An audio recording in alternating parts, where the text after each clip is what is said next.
staying on News Desk, we're taking you now live to the Ashanti region capital, Kumasi, the Great Hall of the KNUST to be precise. And we have some students' engagement on the vision of Ghana Beyond Aid. Help us do and build our country. We invite God to be a part of today's conversation as we discuss Ghana Beyond Aid and building this motherland. Kindly bow down your head and join me as I pray. Our Lord and Master Savior, we bless you today. We bless you for the life of our country. We bless you for the life of our President, His Excellency, the President of the Republic, Nana Addo Dankwa Akufo-Addo. Bless you for the life of ministers of our country. Bless you for the peace and sovereignty of our country. Father, we commit today's discussion into your hands. Father, we pray that you be a center of it all. You grant us wisdom and intellect that we may be able to build this country, that our future generations shall be proud of what we've done. Thank you, Lord, for the opportunity to pray. Thank you, Lord, for the opportunity for great minds like this to meet and discuss our country. Thank you. Amen.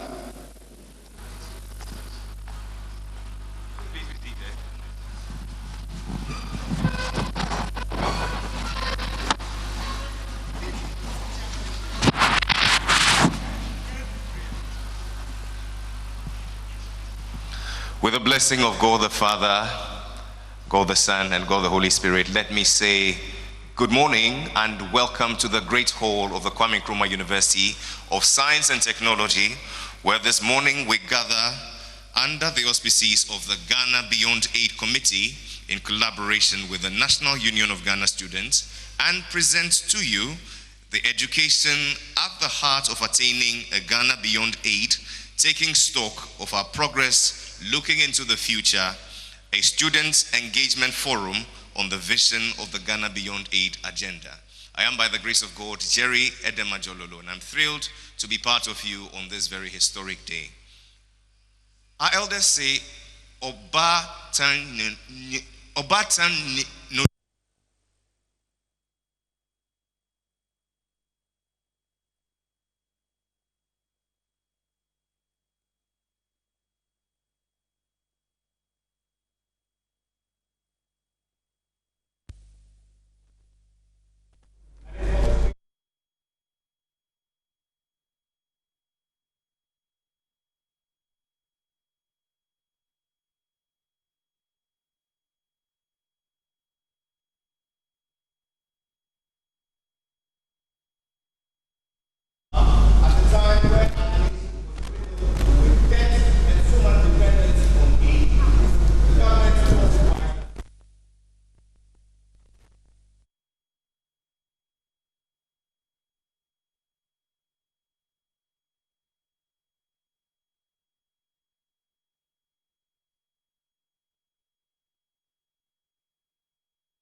We have issues with the sound from location while we work to fix that. And let me just remind you of what is happening at the Great Hall of the KNUST, the Students' Engagement Forum on the vision of Ghana Beyond Aid. So as you can see, there are some students there from various institutions who will be engaging government on this vision. We'll be expecting quite an interactive session. Let's take you back to the Great Hall at KNUST. Tell us about Ghana Beyond Aid. My understanding has to do with Ghana making progress, devoid of any help from the Western world. Beautiful. Let me take a few more views from our friends from the universities. Hello, sir. What does Ghana Beyond Aid mean to you? All right. My name is Owusu Mensah Prince, NASA College of Health and Wellbeing, Kentampo. And we talk about Ghana Beyond Aid. We are looking at the ability of the Ghanaian people to be able to produce their own, to be able to manufacture things that are necessary in the country without necessarily going out to purchase them. Thank you. Wow. Okay, let me take the very last one from our students at the rear. Hello, madam. Hello, sir. What's your name? I'm Queen Star. And you're in Form? Form 2. What does Ghana Beyond Aid mean to you? my understanding of Ghana Beyond Aid is Ghana manufacturing its own goods, not necessarily dependent on the Western world. Yeah, thank you. Ladies and gentlemen, how about a resounding round of applause for all our amazing students? Wow. And so it is that simple. And so today we gather here to break it down to its barest minimum so that we live here with a working understanding, practical examples of what Ghana Beyond Aid means to all of us. It is appropriate that we speak to you, the future of Ghana, our young people, our students, because we believe that an informed and educated critical mass will certainly influence the future of Ghana. For this important conversation for which we're gathered, we're joined by a key player, the architect of this whole enterprise. Ladies and gentlemen, the chairperson of the Ghana Beyond Aid Committee, the senior minister of the Republic. Make welcome the Honorable Yao Osafo-Maafo. Welcome you warmly. Joining the senior minister, we're blessed to have the Deputy Minister of Education, the Honorable Dr. Yao Osei Educhum. Welcome you warmly. In his company is the administrator of the Get Fund, Mr. Richard Boydu. Please welcome him warmly. Let's make welcome the CEO of Codvet, Dr. Fred Che Asamoah. Thank you. Joining us is the president of the National Union of Ghana Students, yours and mine, Mr. Isaac J. Hyde. With us this morning is the president of the Greater Accra Student Representative Council, GARSAC. Ladies and gentlemen, Sandra Boating. A round of applause for Sandra. Okay. Honorable Senior Minister, I'm pleased to introduce to you a group of students who have come here representing the various tertiary institutions and secondary schools. I'm pleased to welcome specially the UPSA. Let's see you. A round of applause for them. Please stand to your feet. Let's recognize you. A delegation from UPSA. Let's have the University of Ghana. There you are. Thank you for coming. The Kumasi Anglican. There they are, ladies and gentlemen. Accra Wesley Girls. They're on the way coming. Kumasi High. They are the men. Ladies and gentlemen, a round of applause for them. UDS, we welcome you warmly. And Grasag. Together, ladies and gentlemen, let's hear it up for all the student representative bodies herein gathered. A round of applause. Our program is a very straight to the point program. We shall have 2 short speeches, that of our guest of honor, together with the welcome address. And then we shall also have a presentation, an overview of what this Ghana Beyond Aid really means. But the highlight of the program is where we will empanel our resource persons who will speak to us from different angles on this Ghana Beyond Aid. We're live on GTV, we're live on Facebook, we're live also on YouTube. So please tell all your friends who are not here with us that they should connect and listen to a very important national conversation, Ghana Beyond Aid, from the perspective of education. It is my honor right now to welcome us all and to set the tone for this event, the president of the National Union of Ghana Students. Ladies and gentlemen, please make welcome Mr. Isaac J. Hyde.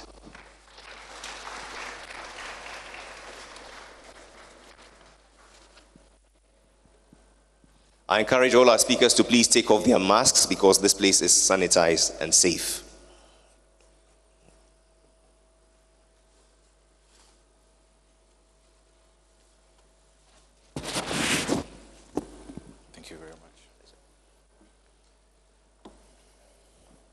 Ladies and gentlemen, good morning.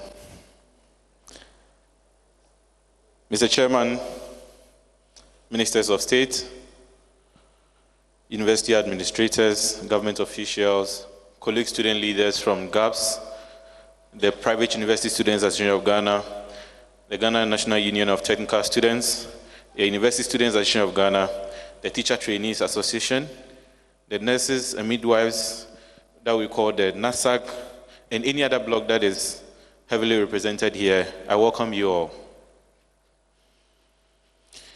It is a prosperous day in the life worth of living of the National Youth of Ghana students. And we are very grateful to the Secretariat of the Ghana Beyond Aid Committee for giving us this opportunity to be part of this discourse. For so many years, the voices of the young people in Ghana have been muffled by the policymakers and politicians who often at times make decisions on our behalf without the inputs of the very people these decisions affect. It must be noted that Ghana has about 70% of its population below the ages of 35. Therefore, majority of the decisions taken in this country affect the lives of people within the majority bracket, which is we the people gathered here. We dare say, anytime student leaders have been brought to the table, it has been as a result of intense aluta and demonstrations, forcing politicians to listen to the concerns of young people. We find this forum as a paradigm shift from the usual ways of doing things in this country. Ghana Beyond Aid is for the future, and the young people of Ghana are best suited to discuss the future we desire for this country. Building the future of this nation is dependent on building capacity of young people. The question that often arises is, what do young people even want? What are their desires?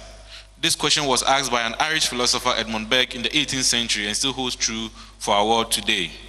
Burke states that, tell me what are the prevailing sentiments that occupy the minds of young people, and I will tell you what is the character of the next generation. The perception of young people in Ghana and our place in the world will be determined to what extent and to what extent we are involved in activities aimed at change and progress of our nation, Ghana. Such forum is the starting point of the broader conversation on how we mobilize the energies and intellects of the capacity of young Ghanaians towards achieving Ghana Beyond Aid. Mr. Chairman, the preoccupation of young people in Ghana concern many of their basic needs and those of their parents, their families, and immediate communities. Food security, access to healthcare, water and energy supplies, freedom to freely express themselves, the right to education and schooling, and future employment prospects. We don't want much.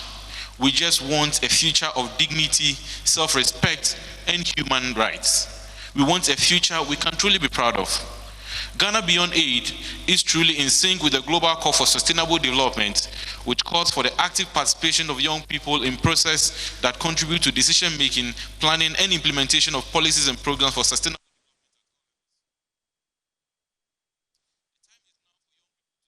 In our national development. This is a clarion call for all young people in here and across the world to rise, take charge, and control our destiny with guidance from the older generation. We cannot always expect goodies to be handed down to us. Let us rise and build a nation we can all be proud of. With the nation heading into a crucial election in the next few days, we call on all young people to positively engage all political parties and not to expend their energies on activities that will mar the development of this nation. Honorable Senior Minister, let me say this in conclusion, that the young people of Ghana are energized and are talented. Use our energy and talents for the socio-economic development of our country. Let me also take recognition of some of the wonderful initiatives that have been championed over the years to make our education and the future of this country better. We recognize the efforts of the Ghana Education Trust Fund in expanding academic facilities across the country, just so we have a better education for our people. Let me also take this opportunity to welcome the conversation by both political parties to ensure that technical and vocational education remains paramount in our future development of this country. Let me also dare say that I'll take this opportunity to commend our senior high school students who recently graduated, that despite the challenge of COVID, they've come out successful. And we believe that the mantra of the National Youth of Ghana students, which states that education is a right, not a privilege, we rather hope that free education, in any other form of education, is expanded to give every young child in this country an opportunity to be in the classroom, because the future remains ours. We are thankful, Honorable Minister, for this opportunity, and we'll make the most of it. Once again, thank you all.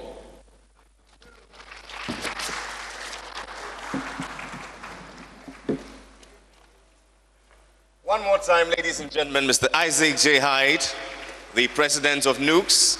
Thank you for that warm note of welcome. And I like the part where he says, we don't want much. We just want a life in dignity with some respect, and we want human rights. All that he said can be summed up in 3 points I consider the underpinnings of the Ghana Beyond Aid. Say with me, values. Values. Mindset. Sustainable development. Values. Mindset. Sustainable development.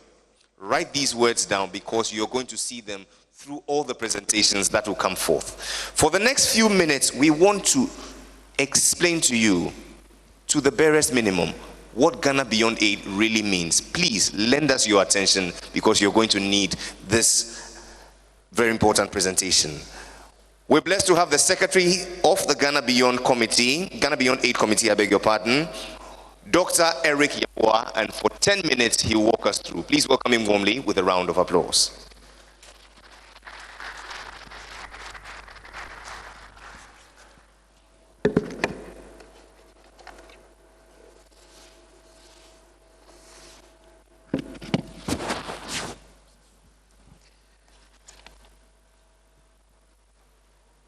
The Honorable Senior Minister and Chairman for the Ghana Beyond Aid Committee, the Honorable Deputy Minister of Education, dignitaries herein present, our dear students, friends from the media, ladies and gentlemen.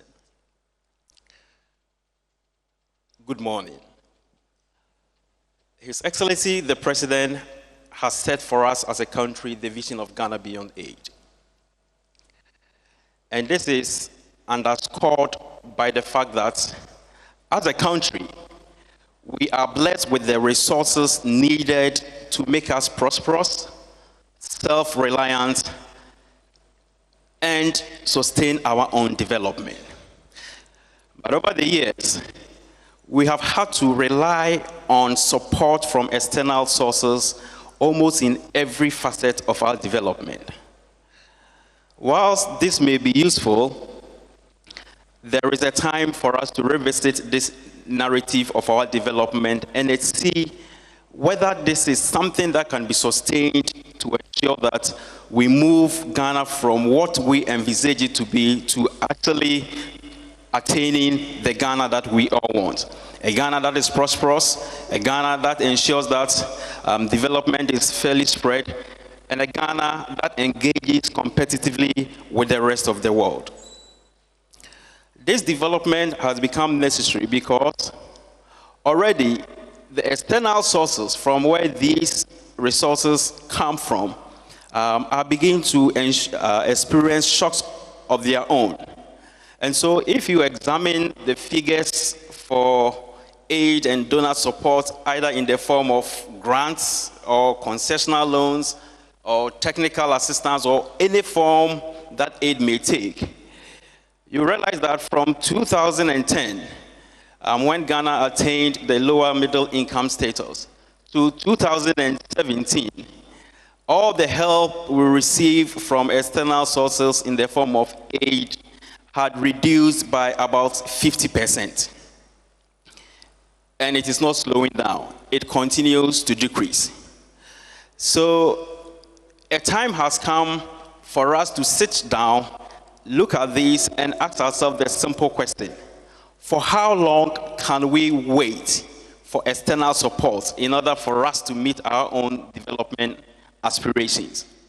And so Ghana Beyond Aid is a proactive call on all of us as Ghanaians, devoid of politics, devoid of tribe, to put together and work together and combine our energies and our resources to really create a Ghana that is self-sufficient, that is self-reliant, that is robust, and that is able to create opportunities for people like you.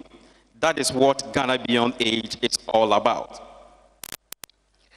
Honorable Senior Minister, the vision of Ghana Beyond Aid is a national call. Because regardless of your political background, we all have the common vision of creating a Ghana we are proud of. A Ghana that creates opportunity for younger generations like ourselves, and a Ghana where no one is left behind.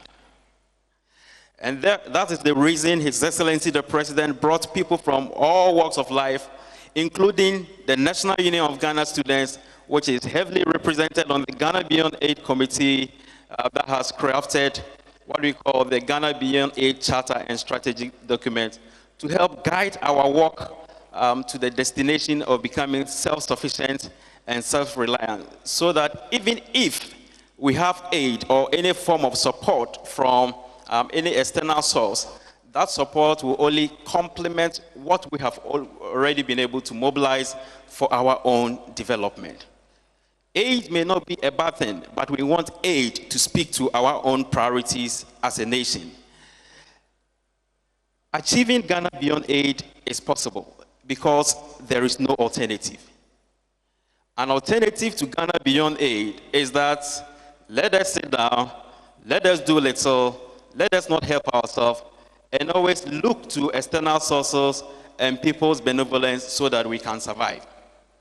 And as His Excellency the President said, that is not a dignified way to structure how we want to grow as a nation state 62, 63 years after independence. So it's a national responsibility on all of us. We all have a role to play. As students, as stakeholders, we have a role to play. And as the chairman of the committee, the Honorable Yaosapumafu speaks, he will walk us through the expectations on our part as younger generation, which should help in our march towards Ghana Beyond Aid.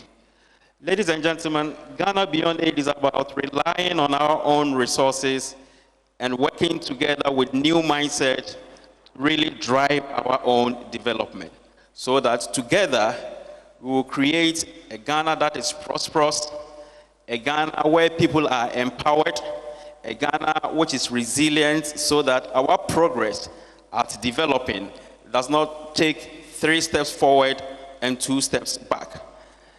You have a role to play, and we've gathered here as students because we know that education is a key vehicle through which this vision of developing a self-sufficient Ghana can be attained. I am convinced that the deliberations which will take place today will leave all of us empowered and energized as we all pull together to march towards a Ghana that is self-sufficient. On that note, I want to thank you for your audience. Ask God bless our great country and even makes it stronger. Thank you for your audience. Thank you.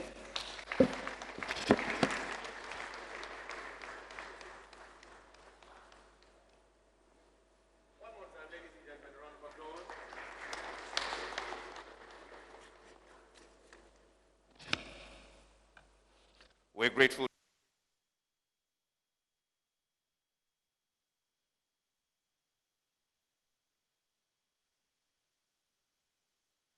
What the Ghana Beyond Aid seeks to achieve. One thing I picked out on is the fact that it's going to create what we call a wiser Ghana. Can I share with you what the wiser Ghana is? How many of you know what the wiser Ghana is? Show by hand. W for wealthy. W for I for inclusive. Let's say it together. Inclusive. S for sustainable. S for E for empowered. E for R for resilient. R for, so let's say it together, wealthy, inclusive, sustainable, empowered, and resilient. Put your hands together for yourselves. It is the Ghana Beyond Aid, and this is what we seek to achieve. If you're joining us, we're live from the Great Hall of the Kwame Nkrumah University of Science and Technology, right here in Kumasi, the heart of Asanteman. It is fit and proper that we receive a welcome from the King himself.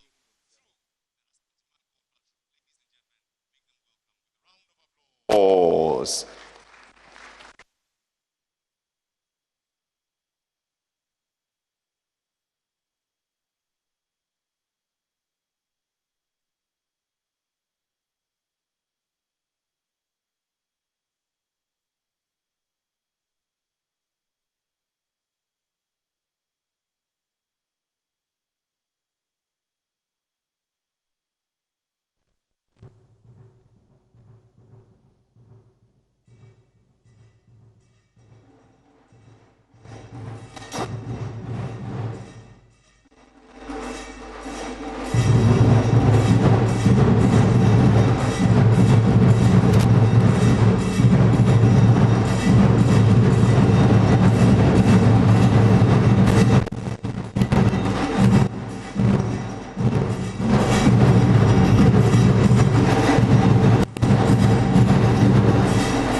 cultural heritage.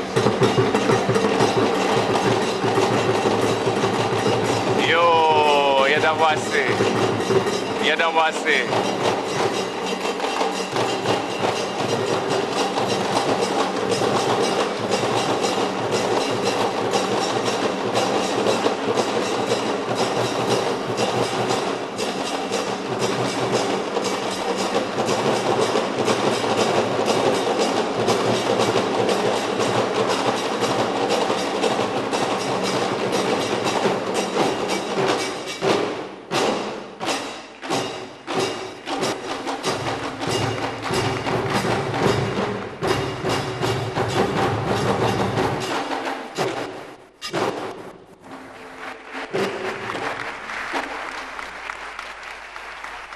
And this is how the rich kingdom of Asanteman extends to you its warmth and hospitality through such a rich display of culture and tradition.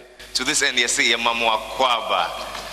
also is Ghana Beyond Aid because it portrays our values, our traditions, our dignity as people with a rich culture and heritage. And I trust that that would also stick as Ghana Beyond Aid. For the next few minutes, what we're going to do is to engage our panelists who would speak from various angles on this theme that we're reflecting on. Ladies and gentlemen, I want you to take out your notepads, your notebooks, and make notes because you're going to need these doses of information that will come your way shortly. Are you ready?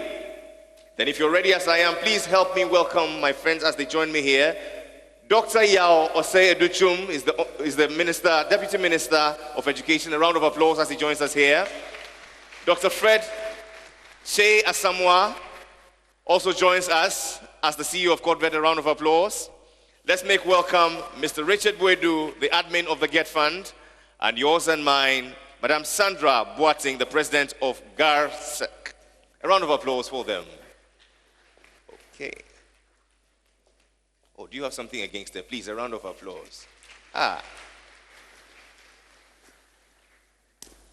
so, Honorable Deputy Minister, and our very esteemed panel, can I please ask that we take our masks off? At least we're safe here. We're socially distant. For the next 30 minutes, what we want to do is to focus on this theme. We have some themes that our panelists will be speaking on. We're in a period of COVID. COVID has come to disrupt a lot of things. The way we interact, the way we communicate, everything has been changed totally. One particular aspect of our lives which has been changed is education. Now virtual is the norm. Who would have thought that a few months ago that would become a way of passing on knowledge? But it's here to stay. I want to start with you, the Honorable Dr. Yao Osei Educhum. You are the Deputy Minister of Education. You've shown so much leadership in this period with your example as a teacher and an educationist. Post-COVID-19 and the future of education, envisioning a new paradigm for developing globally competitive youth. What's the way to achieve this? In 10 minutes, you have the floor. Thank you. It's not. Okay. It's on. Thank you. Yes.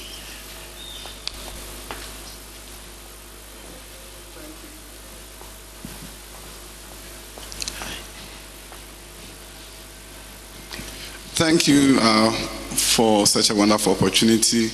Senior Minister, colleagues from the Ministry of Education and other agencies, I see the PC for TAFO here in the crowd, distinguished guests, our friends from the media, and also Kumasi High School, my sixth form school, they are here in the crowd. And all students, because you are all my students too, but I had to acknowledge Kumasi High first. It's a wonderful opportunity to sit here and talk about COVID-19 and its implication. But before COVID-19, where were we? And I think once we begin to understand where we were pre-COVID-19 and talk about Ghana Beyond Aid and where we need to go, then we can situate the conversation very well. pre-COVID-19, education around the world, so far as developing countries were concerned, were not at a very good place. Okay. Around the world in developing countries, there was something that the World Bank called learning poverty.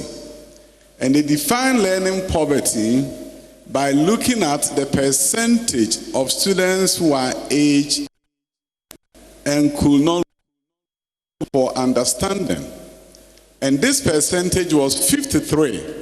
So around the world in developing countries, 53% of students who were age 10 could not read a simple test and understand it. So before COVID-19, there was a crisis in education around the world. If you look at our nation, Ghana, great strides had been made. But if you look at the human capacity index, it was 0.44, which in a plain language means we were losing 56% of our human capital. That for the generation growing up now, 56% of their human capital and capacity was not being utilized. So before COVID-19, there was a challenge. In fact, a study by the Brookings Institution in the United States indicated that for developing countries to catch up with the developed nations, it was going to take 126 years. And the book was titled Leapfrogging Inequality by Rebecca Winthrop. But certain strategies were recommended. And that is why when you hear of initiatives by His Excellency the President, and when we talk about double track, and I hear some people talk about red, gold, green, 1 year, we'll cancel it. Double track is a leapfrogging strategy so far as access is concerned. Instead of waiting for 126 years before you can catch up with America, you look for a strategy that allows you, even given your limited resources, to still provide access for students. Before free senior high school, before there was something called double track, 800,000 students were in our high schools across the country. Then you adopt a leapfrogging strategy, and by the way, in a plain language, leapfrogging, those of you who have grown up in villages, when you go by the riverside and you see a frog, do you see the frog crawling in front of you, walking in front of you? What does it do? It leaps. It leaps so that it will run away from you. It will get to its destination faster than you think, even as it runs away from a human being. So in a plain language, you leapfrog to get ahead at a faster pace. So instead of taking 20 years as had been estimated in this country, before you provide free senior high school, you do it in a year. And you get 400,000 more students to go to school. And you implement strategies that enable them get a better outcomes on WASI than when there was no cutoff. So bottom line is, you look at education and you have to begin to look at leapfrogging strategies. If you want to wait for all the science labs to be built so that all students can get access to science, it will take you 120 years probably in this country before you do that. But then you set up an organization called SENDLOS. You provide them funding from Get Fund. Okay. And SENDLOS is able to do virtual labs, simulated labs for schools in rural communities where there are limited science opportunities for them. And they cut the frog dissect the frog as if they were at Kumasi High School. Virtually. Through simulation. You are leapfrogging. You are providing opportunity for students who otherwise will have to wait.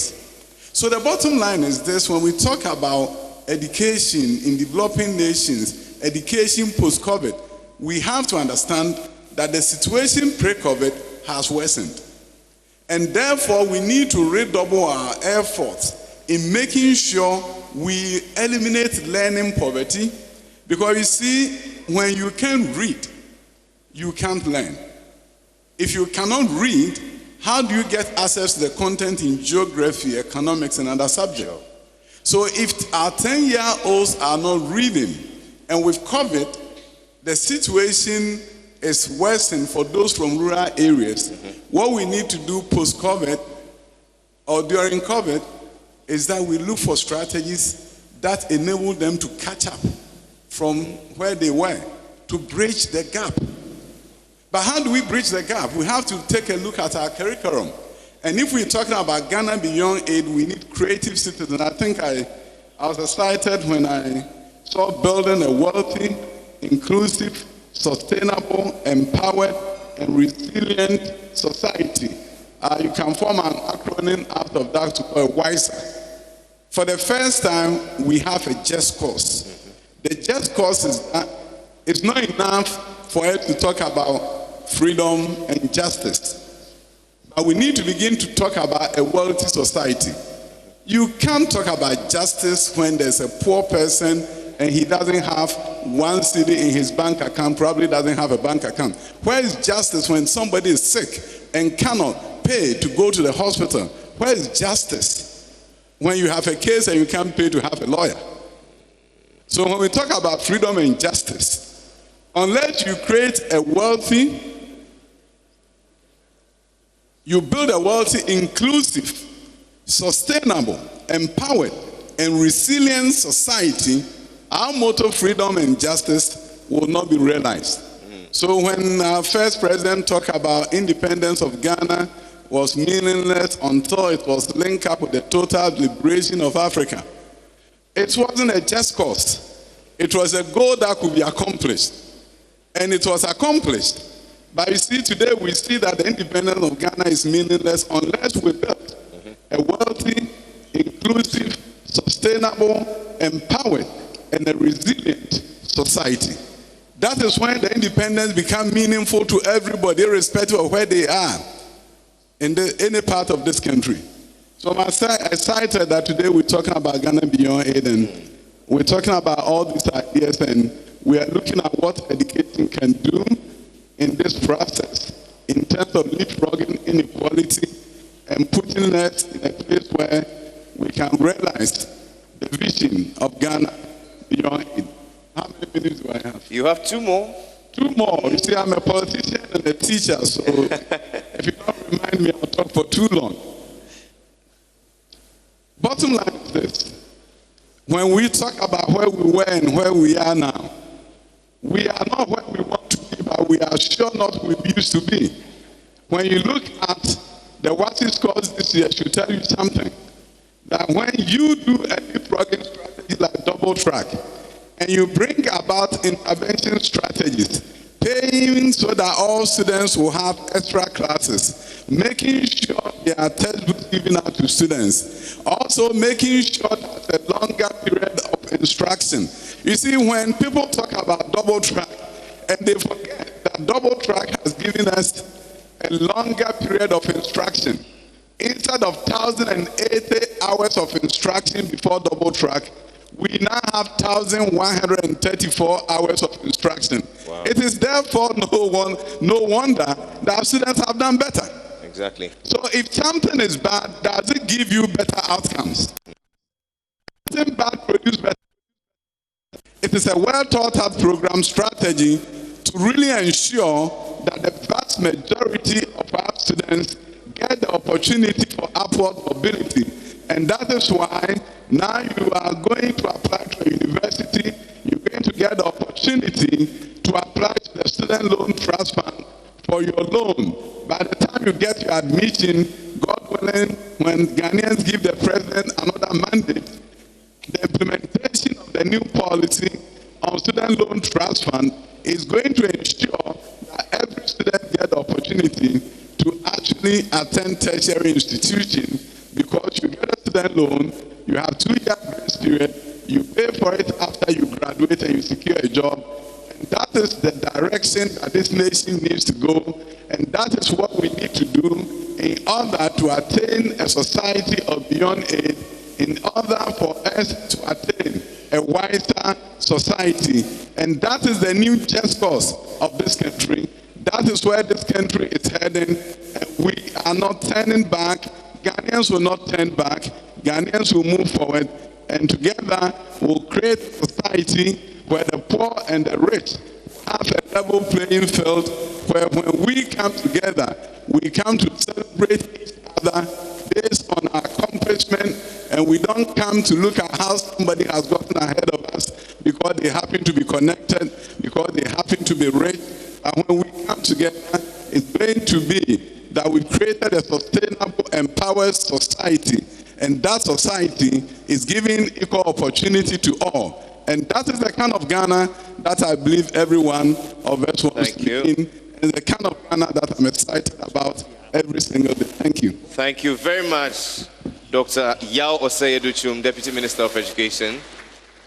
If you're just joining us, it's a very, very important conversation we're having on Ghana Beyond Aid. We're looking at it through the lenses of education at the heart of attaining a Ghana Beyond Aid. We're taking stock of the progress we've made, and we're looking into the future with optimism.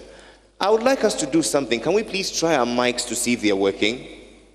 It seems this cordless mic is not Ghana Beyond Aid compliant. Hello. Hello. I think. Hello. Yeah. Is yours on? Not on. Please. Hello. Yeah. Okay. Yes. Yours is on. Doc, yours is on. Hello. Maybe open it up.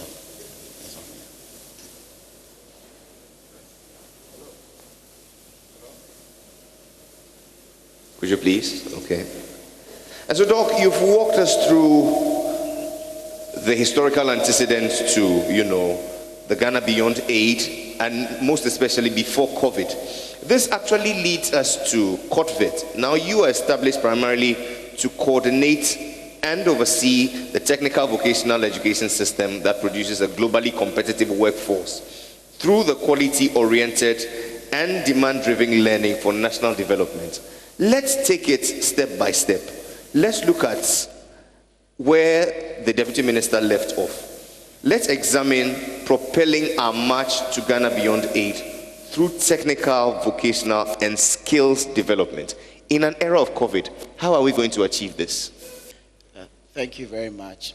Honorable Senior Minister, Honorable Deputy Minister, colleague, CEOs,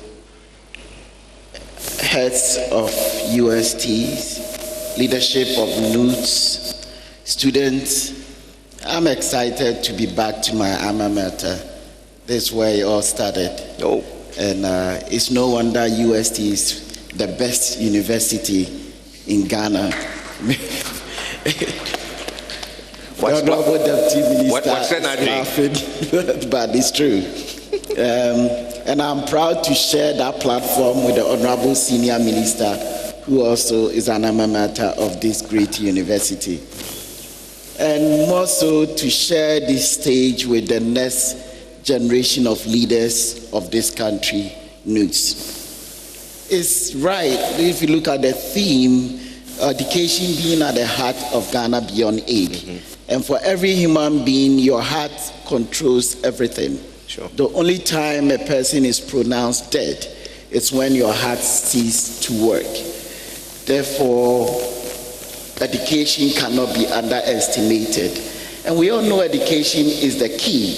And it's also been proposed that technical and vocational education is the master key. So therefore, we need to take special interest in TVET. So there's no reason why we cannot agree with the organizers and the Ghana Beyond Aid Committee to state that if we can propel towards independence, real independence, and Ghana Beyond Aid, then technical and vocational education should be the propeller. We all know, if we cast back our minds back to history, the Ghana Empire, the Mali and the Shanghai Empire couldn't withstand the invasion of our colonial masters. Mm-hmm. And they bequeathed to us grammar education, and that is what we pride ourselves in. Since independence, we have invested so much in education, but TVET hasn't seen much. If we look at countries like Germany, United States, China, Japan, and the rest, the superpowers. All of them have taken so much interest in technical and vocational education. So it's not by mistake that when you go to Germany, over 70% of their young ones opt for technical and vocational education. Whilst when you come to our situation in Ghana here, is before 2017, it was awful, and we're way below 5%.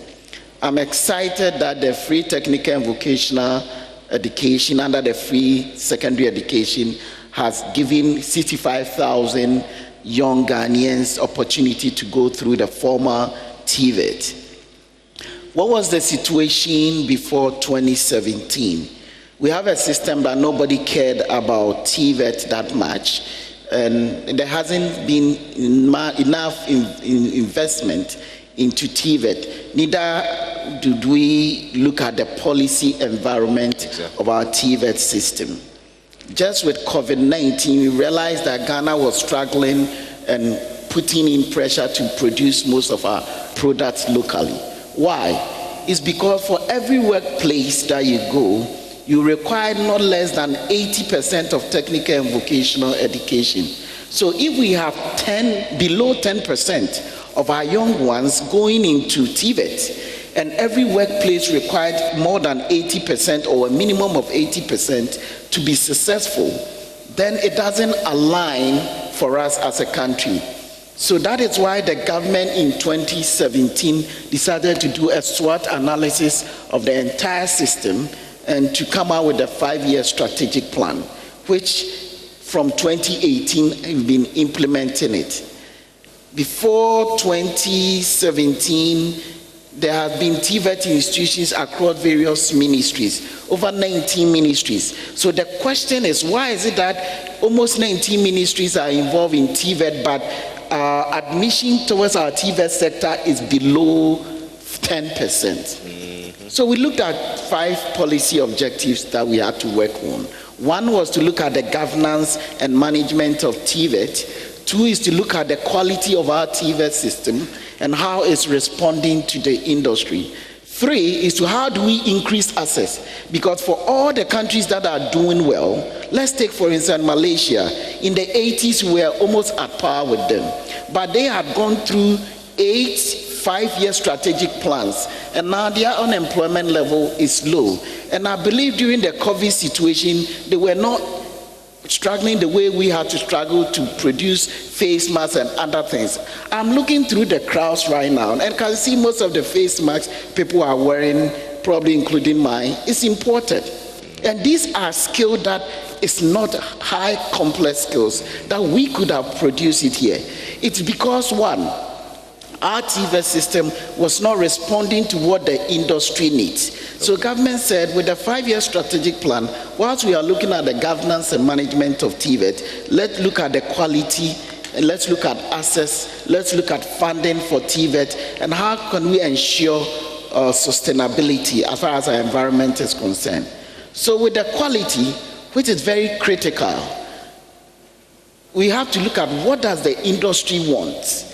What is the industry looking out to? The only way the local environment and the local economy can propel up is to have a skill set that is supporting the local industry. Most of the products we are importing from China is not because of the special company, it's because of the skilled nature of its populace, its citizen, each young one, the future of the generation, future generation. That is why they're able to produce such products. So let's look at the quality of our TVET. And the quality of our TVET will mean that the industry has to tell us what kind of products we should give them. And to do that, we have to categorize them into sectors. That is why the government is saying that if TVET is what is going to make Ghana beyond aid possible, then we have to have sector skill bodies. And these sector skill bodies will be bodies from the various sectors. And as I'm talking to you now, government has started working with 12 of them. 3 of them has already been inaugurated. That is sector skill body for construction, for the agriculture sector, and for tourism and hospitality. And we are currently working with the 9 others to make sure that by the end of first quarter next year, we would have integrated all these sector skill bodies. They do the labor market intelligence and tell us the kind of skills they need, the competence they need. So our training and our curriculum will be set up to meet that requirement. Then the training will not be done by only the training institutions, but it will be done by both the training institution and the industry. So by the time we finish and by the time we set up curriculums that are responding to the industry, we will end up training only demand skills, not just training everybody. Because there are many times that students come out of our schools and they say there's no job. But if we are training to meet the demand of the industry, there won't be complaints from the industry to say that we don't have enough in this sector or we have oversupply. So that is the quality aspect of it. Then we come to access. If we are saying TVET is the panacea, is the pure heart for our Ghana Beyond Aid agenda, then we have to have infrastructure to support it. So for the first time, you have seen close to or over $700 million being invested in infrastructure for TVET. That is why the establishment of 2 new TVET centers are going on, and Parliament and government has approved resources to start the first and second phase. If you come to Kwame Nkrumah University here, now we are building a foundry and machining center. We have the largest, possibly the largest auto repair center, which is Swami Magazine, in the entire sub-Saharan Africa. And it's right here. So government is saying, let's build a foundry and machining center here, so our students can learn about molding, so that if magazine wants some parts and other things, we can help them, not only to service cars that we are importing, but we can also establish the manufacturing hub here. And we have Ghanaians working in them, but not to bring experts like it's been happening in the oil and gas industry. So now we have VW assembling. Sure. A time may come that the various parts of VW has to be produced here. The foundry and the machining center, one that is being done at UST, one that is being done at CSR, is going to help our young ones not just be academicians, but be skilled people. In as much we are doing this, it's about perception issue. That is why government has made a conscious effort to also market and promote technical and vocational education. For the first time, Ghana is a member of the World Skills International, and it's an international body who is the Olympic body for skills development across the world. Being a member of this World Skills International will not only afford the young Ghanaian a position or the ability to compete with other colleagues across the world, but also will help us to be innovative enough to come out with skills. During the skills competition, you have students at that competition putting together drones themselves and building it. If students from Ghana is able to do the same, we won't end up importing our drones, but not only that, we will have the drones here, but we will be producing them within the country. Wow. So this is what government is doing, so that as far as perception is concerned, we can move from below 10% to about 50% and above. When we get there, and I always say, then Ghana Beyond Aid is just around the corner. Dr. Samuel, much as I'm enjoying you, I beg you, you have 1 minute remaining. Wrap up on the funding, but I'll go hard on my friend from Get Fund. So please just wrap it up for me. So to wrap up, what we are doing as a country, we are encouraging all students and all stakeholders and to support what government is doing, so that this country can build more technical and vocational skills to support the Ghana Beyond Aid agenda. If we're able to do that, then the Transport and Logistics Center will be here in Ghana. And it will be one that will be as competitive as the one in Dubai or the one in Germany or the one in China. If we are able to build enough skills, then our pharmaceutical center will be the one that will be producing skills to support it. If we're able to do that, that is where our agricultural sector, the automotive industry, in fact, the banking and financing, one of the last sectors we are working on is banking and financing. When you go to Germany and when you go to Switzerland, their financing and banking and financing sector is hugely supported by technical and vocational education. And that is what government wants to do, so that we can encourage more students to opt for TVET. Not only that you're getting skills, but you can support entrepreneurship in the country. When you skill one person, you can place one. But when you skill and you add entrepreneurship, you can place 4. And just to add up quickly, that is why government has established first ever University of Skill Training and Entrepreneur Development to make sure that we can train more teachers to support the technical and vocational education sector of our country. Thank you. Brilliant. Ladies and gentlemen, a round of applause. Dr. Fred Asamoah, CEO of the CODVET. And if you're watching us online, it's the first of its kind, the Ghana Beyond Aid Committee, in collaboration with the Ghana National Union of Students, or the National Union of Ghana Students, I beg your pardon, as we bring to you this important forum where we talk about education at the heart of attaining a Ghana Beyond Aid. We're taking stock of our past and we're projecting into the future. For those of you who have been listening, our students here, how many of you want to go into skills-oriented careers? Show by hand. La ilaha bismillahir rahman. You all want to be doctors, architects. No, that is competency-based training. That is the reality. You weren't listening.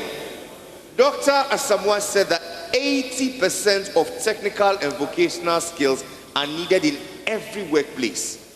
You might want to note that and think on it while we engage our friend from Get Fund. Get Fund, now you have been very instrumental in funding a lot of educational infrastructure and things like that. But we want to know, transforming the education landscape through strategic financing, investment and infrastructure development. How are we going to ensure that this is possible, especially in a time like this, COVID? What will become of all the classrooms you've built? What will become of all those investments which are not in use right now? Thank you.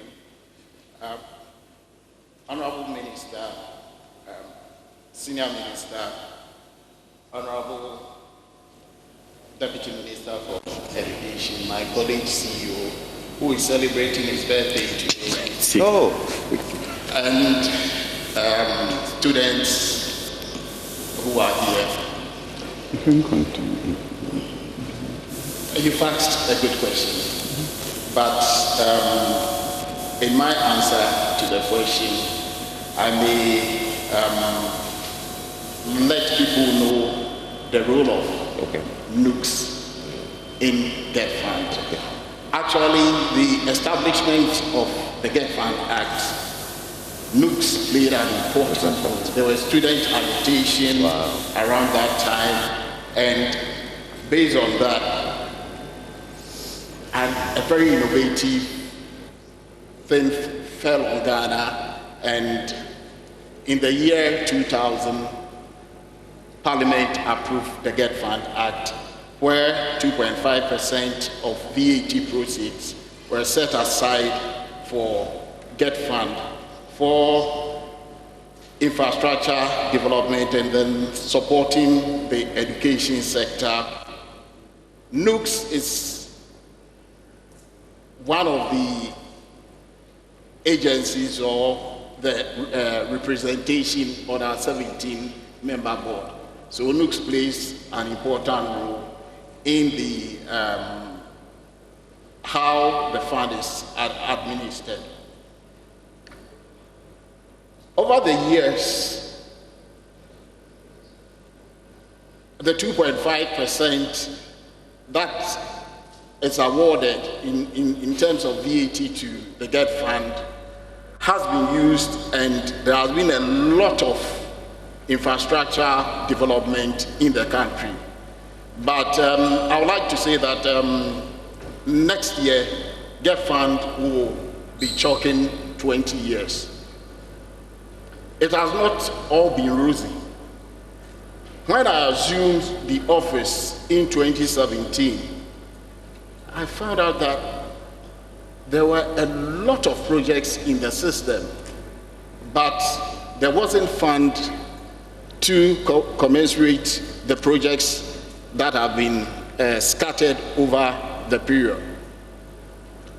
Award of scholarship sorry, I'm not talking about scholarship because I know that majority of you, if I had to change the topic into scholarship, that would be something that you all want to know.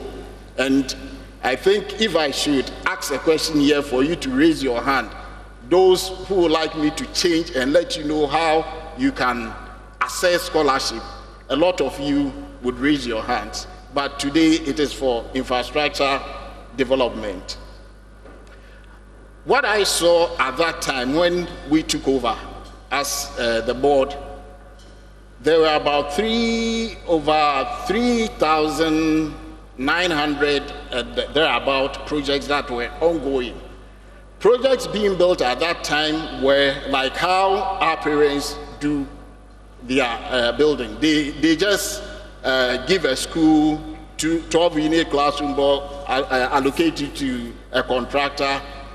Another agency under the ministry also does same, and you can find two same projects being funded by Get Fund in one school.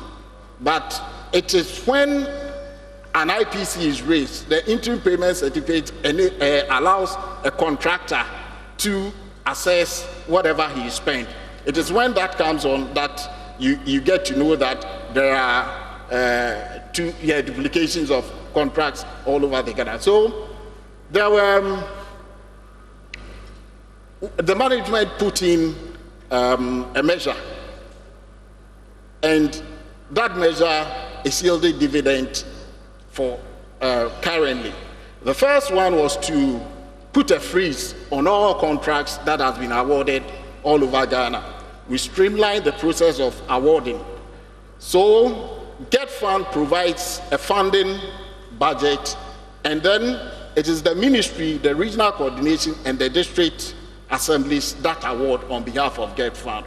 I would like you to remember this. Get Fund, we don't award contracts at our end. After the streamlining, there were two lines of contracts that we identified. Post 2017, that is contract that were awarded before 2017.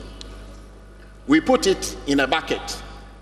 It was way above our budget that we had. At 2017, we were owing contractors to the tune of 838 million. Those were IPCs that were ready at Get Fund. Projects that were ongoing, we call it our commitment, was also 2.7 billion Ghana cedis. When you add it up, it's about 3.5 billion Ghana cedis. Our annual inflow was in the region of 1 billion Ghana cedis. So if you are to continue, and then even the old projects you decide to pay, you can sit, fold your arms, do the payment for those contracts, and in 4 years, nothing could have been done, because it means 4 or 5 years. There's a factor that I also explained. You sit there and then you pay. Irrespective, just the agencies under the ministry also have a budget line in that. So I always said that I'm a businessman. I come from the private sector. So I brought that idea onto the funding. And what I did at that time was, let us use our proceeds, projected proceeds that we can get in the future, and then use that as a collateral, and then go onto the market and then go and borrow. That is the idea of the securitization. And by so doing, I quite remember that one of the arguments that I put forward was that the Building and Road Research Institute of Ghana did a research in 2017, and then came out that a component that adds to the price build-up in construction, 40 to 70% on an average a year is paid on completion of projects. 42, that is on an average. For the public sector, it is over 200 and even students in here can attest to the fact that there are projects that were started long before they came in, but still it is what? It is an ongoing project. An example is the Legon the School of Arts. It started when I was doing my national service some time back, but it is still ongoing. And price that starts, a contract price that is about 2 million ends up being 42 million in 10 years. So how can we develop a nation in, like that? Building the way like how our fathers do. When the person gets some small amount at the end of the year, he adds this to it. Then the following year, he will add this to it. So your father starts a building and then completes it in the next 50, or when he is going to pension, that is when he finished the building for you to get in. Public sector building should not be done in that way. So using that, if I go onto the market and I borrow at a commercial rate of 20%, then based on that research, even using the money, the minimum of 40%, the cost in fluctuation, it means that I make a savings of what? 20%. So that is what? Wise borrowing. And based on that, we did, and then we projected, and it was approved by Parliament, first by Cabinet and Parliament, and now we have 1.5 billion US dollar, the CD equivalent, to do massive infrastructure in the education sector. That is how come in every school, I can say that every secondary school now in Ghana, you have a project going on, thanks to this initiative.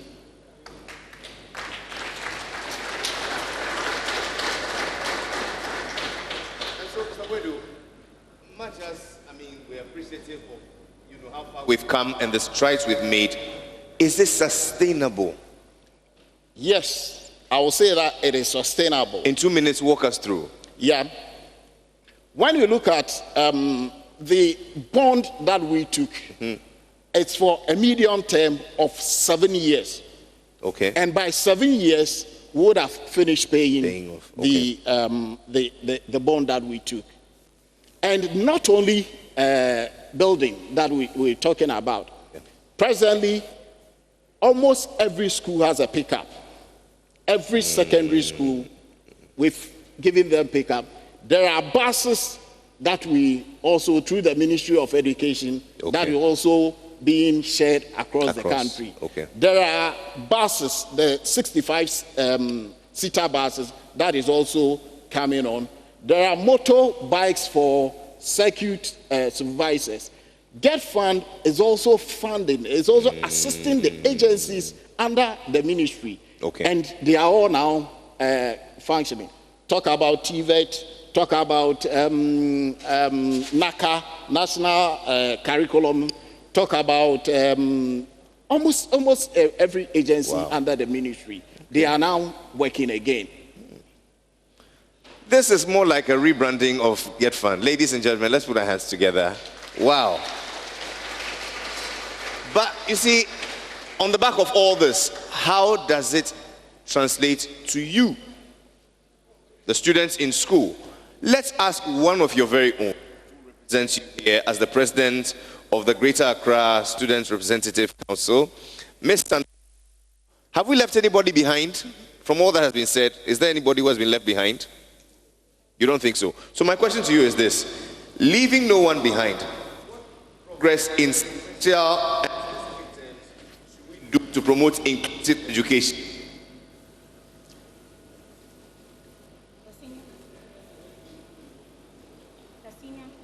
Oh.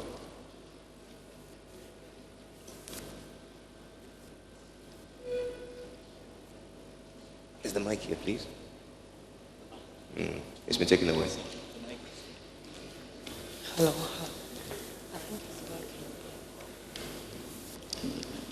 The senior minister, distinguished dignitaries, and everyone present, I'm very glad for this opportunity. Being a student leader and also a beneficiary of the free SHS, I'm very happy to share my thoughts on this.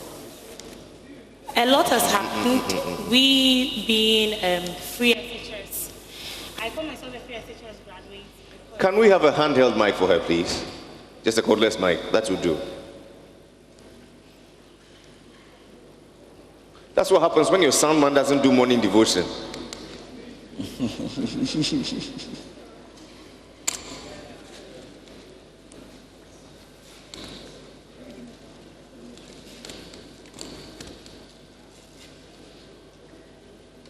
In a short while, we get to hear from our guest of honor, the senior minister, as he delivers the keynote, after which we shall engage you, our students, and other stakeholders on this very important topic that we're deliberating on.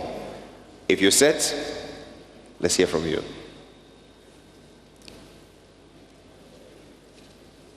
Hey, feel for. Thank you very much. Just bring a handheld, please. Just bring a cordless mic. Please, in 5, in 4, in 3, in 2, and in 1. Please, a round of applause for them as they bring the cordless mic. Hey, sound man. Thank you very much. Whatever happens, I'll still share my. With the issue of free SHS and inclusive education, I'm a beneficiary of the free SHS, and I'm very, very glad, because if not for free SHS, I would term free SHS to be a lifesaver, because I wouldn't go. I would want to use myself as an example. Please stop. It's the sound man. Bring the cordless mic.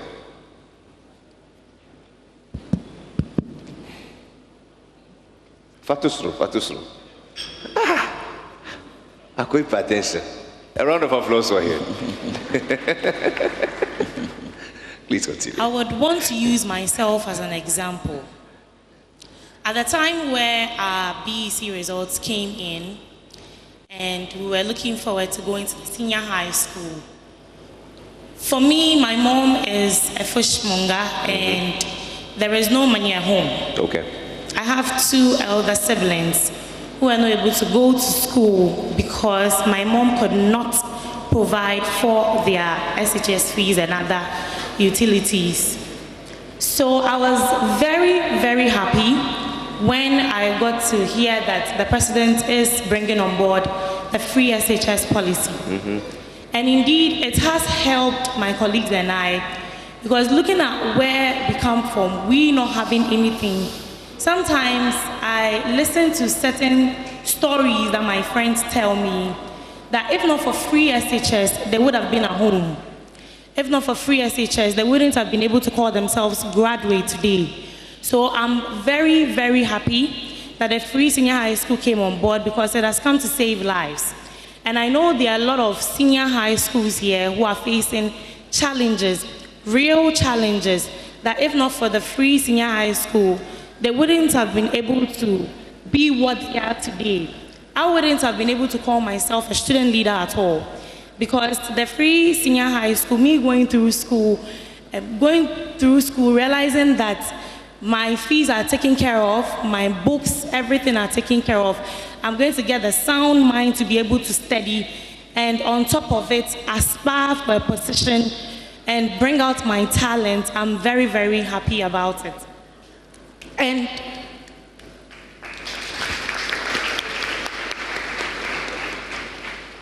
it has really been a lifesaver for me. But looking forward, we are talking about taking stock of our progress, looking into the future.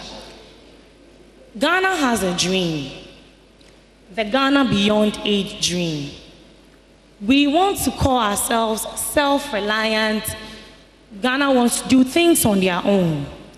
But before we begin to think about all these things, what are we looking at? We are looking at training the human resource of our country. Because if the minds are not developed, if knowledge are not brought out, if students are not able to develop on their own, because we realize that the students out here, everyone here, we are looking at Ghana's future here. Everyone here is Ghana's future. So if we don't invest in Ghana's future today, Ghana might not have a tomorrow. That is why the free SHS was brought about. And we are looking at the free SHS helping each and every student, equipping them, developing them to bring out everything they have in them, the talents they have in them, the potentials, to be able to look into the future and say that yes, Ghana have great minds to be able to look up to and develop and help out with the Ghana Beyond Aid dream we are talking about. When it comes to inclusive education, we know that there are some students who are deprived, there are some that are blind, there are some that are crippled. So even though they can't go through the normal process we go through as students, there could be ways that we could tailor our education model so as to be able to fit and give out a collective progress. So they being blind or deaf or something, we can't say we are excluding them, or they cannot help out, or they can't, we won't say they are not part of society. Because if you look at abroad, America and other things, we have blind people that do a lot of things. That is why I would like to say that if these people that are blind, that do not have what they have, what it takes, we bring in the TVET, we bring in the training and the technical skills, that we put in systems that they could be able to learn and be able to bring out their talents, even though they are physically challenged or they are deprived. So we could look at ways that we could bring them on board, help them out, so that in the end, even though we've been able to look at the standpoint for education, we have included those that we think we cannot include. Wow, Sandra, those are some amazing perspectives you've brought. But ladies and gentlemen, this is where we take a break and we hear from the senior minister, after which we shall return, we shall conclude and revert to you for your questions, for your suggestions, and whatnot. Please help me say a very big thank you to my panel as they take their seats. A round of applause. So let's go on a little break. We'll be right back. Let's have a little spot of music and bring the lectern as we introduce our guest of honor. Fast, fast, fast.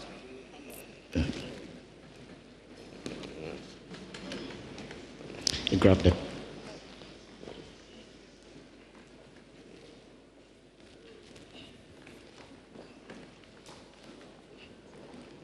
Center.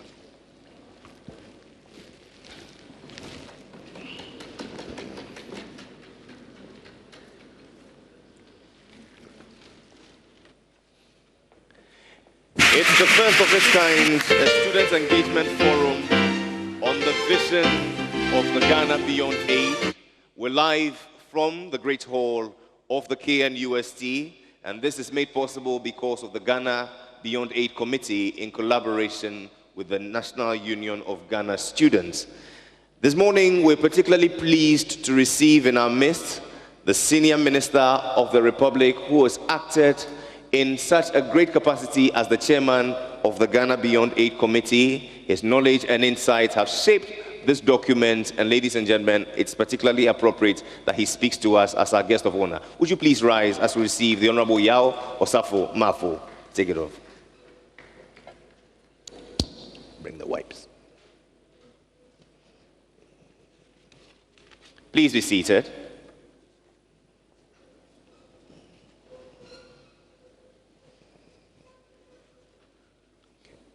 Honorable, please.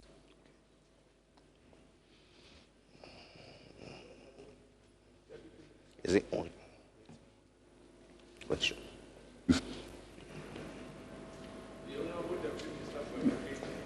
The mic is not. Mine is working. The Honorable Deputy Minister for Education, distinguished ladies and gentlemen, I am happy to be here. And as it was hinted to you earlier on, I'm a product of this university, precisely a product of the engineering faculty, and at the Independence Hall. The intersection of NUST and KNUST evokes some fond memories, and I'm really very happy. The last year I was living here, I acted as president of NUCS, so I have been involved a lot in student politics. The Ghana Beyond Aid, which was proposed by His Excellency the President, has engaged the attention of a committee of 27, which includes a representative of NUCS. And we are simply looking at Ghana self-sufficient. We are simply looking at attitudinal change of the system. If we have any single problem, one single problem in Ghana, it is our mindset. People would want to go to office, not only will they get there late, but will also close early. And I was telling somebody that if a German, instead of getting to office at 8, gets there at 10 because it was raining, if he's to close at 5, he will close at 7. So that the number of hours he makes up. The Ghanaian will get there late and close early. That's the difference between us and the German. And therefore, Ghana Beyond Aid calls for attitudinal change, a new mindset to enable us serve this nation better. But you can't do any of these things without adequate training. And therefore, education is critical within Ghana Beyond Aid. So the topic education at the heart of attaining Ghana Beyond Aid, taking stock of our progress, looking into the future, here at KNUST is apt, and we should all think through it. Ladies and gentlemen, no country has ever developed on the back of ignorant citizens. It doesn't happen. All the countries which have developed have trained their youth. They train, and therefore they are developing at the back of trained minds. They are training people, and they are benefiting from skills of their own citizens. Education is the foundation of a nation building, advancement of civilization, and the surest way to ensure upward social mobility of the system. Our most important resource for us as Ghanaians is our human capital. And therefore, one of the single most important interventions of any government of Ghana is the free SHS.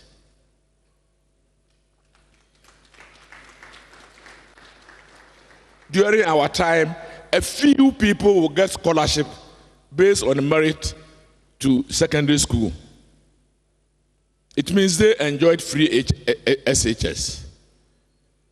But very few, a small percentage. I had a full scholarship to Achimota School, but many people did not.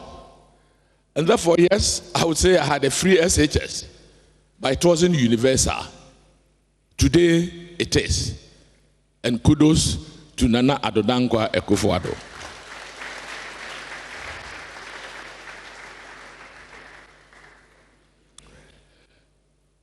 The Ghana Beyond Aid, when he defined it, gave it a very interesting definition. He said, a Ghana Beyond Aid is a prosperous and self-confident Ghana that is in charge of her economic destiny. A transformed Ghana that is prosperous enough to be needing aid, prosperous enough to be beyond needing aid, and that engages competitively with the rest of the world through trade and investment. You can only be competitive when you have skills. You can only be competitive when you have trained minds. We want a situation where a Ghanaian scientist, a Ghanaian engineer competes with a German, a Japanese, a Nigerian, South African, because they all have trained minds. So we want to be competitive. As the earlier speakers have highlighted, government is harnessing effectively our human resource capacity by, one, bringing meaningful and strategic transformation in the field of technical vocational education and training, and expanding access by making TVET free as part of the free SHS.